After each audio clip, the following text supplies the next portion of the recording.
매립하면은 매립하고 나서 시간이 지나면 지날수록 침출수 발생량이 어떻게 돼요? 늘어나죠? 그리고 아직은 매립을 하기 전에 물론 뭐 중간 처리를 했긴 했지만 완벽하게 처리를 하고 매립을 한 게 아니기 때문에 매립을 하고 나서 시간이 지나면 그 분해 가능한 유기물질 같은 것들이 분해가 되면서 물의 발생량이 많아지는 거죠. 그래서 침출수 발생량이 증가하며 당연히 BOD, COD 같은 경우에는 유기물이 분해가 되기 때문에 점차적으로 시간이 지나면 낮아진다라고 해야죠. 그래서 매립 후 시간이 경과될수록 침출수 발생량은 유기물이 분해되니까 증가하고 유기물 분해되니까 BOD, COD 값은 낮아져야 되는 거죠. 그래서 3번이 틀렸고 침출수 pH는 매립지 내에서 생물학적 반응에 의해서 유기산이 얼만큼 생성하는지에 따라서 pH는 변화할 수 있다. 맞죠?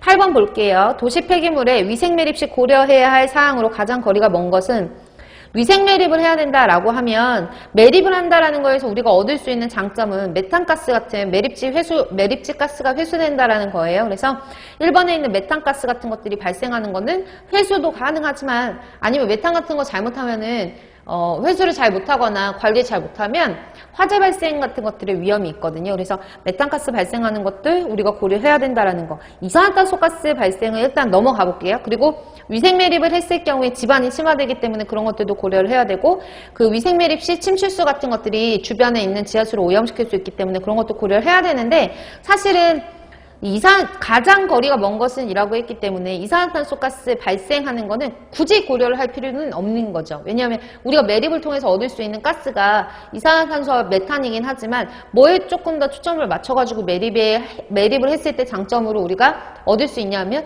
메탄가스잖아요. 그것을 관리를 잘해야 되는 거고. 그래서 위생 매립을 하더라도 이산화탄소가 나오지 않는 건 아니지만 여기서 가장 거리가 먼 것을 찾아라 라고 했기 때문에 정답은 이산화탄소가스 발생이라고 보셔야 돼요. 그래서 8번의 정답은 2번으로 하시고요. 9번 볼게요.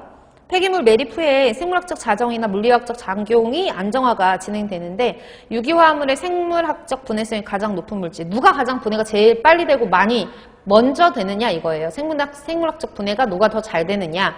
가장 유기물의 분해성이 높은 순서는 지방이 제일 크고요. 지방, 그 다음에 단백질, 탄수화물 순이에요. 그래서 지방, 단백질, 탄수화물 순이고 그 다음에 조금 더 뭐 세분화하면 유기산, 그 다음에 알코올, 그 다음에 알데하이드, 케톤 이런 순이거든요. 그래서 그런 순서대로 보면 분해성이 가장 좋은 물질은 뭐겠어요?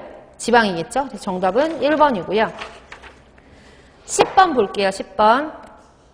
매일 평균 500톤의 쓰레기를 배출하는 도시에서 매립지의 평균 매립 두께를 5m, 그 다음에 매립 밀도를 0.6톤/m에 3승으로 가정할 때 향후 1년간 쓰레기 매립을 위해서 최소 매립지 면적이 얼만큼 필요하겠는가.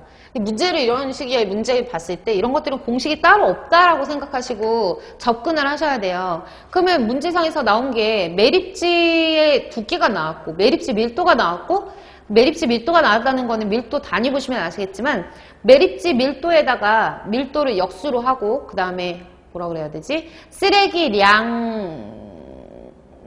500톤이라고 나왔으니까 이 쓰레기를 밀도로 나눠주면 우리가 매립지 부피가 나오거든요. 그쵸? 맞잖아요.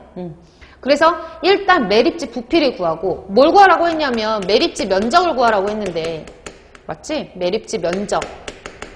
우리가 구할 수 있는 거 매립지 면적이라는 거는 A고 매립지 지금 문제상에 제시되어 있는 거를 봤더니 매립지 부피를 구할 수 있네. 그럼 매립지 부피를 매립한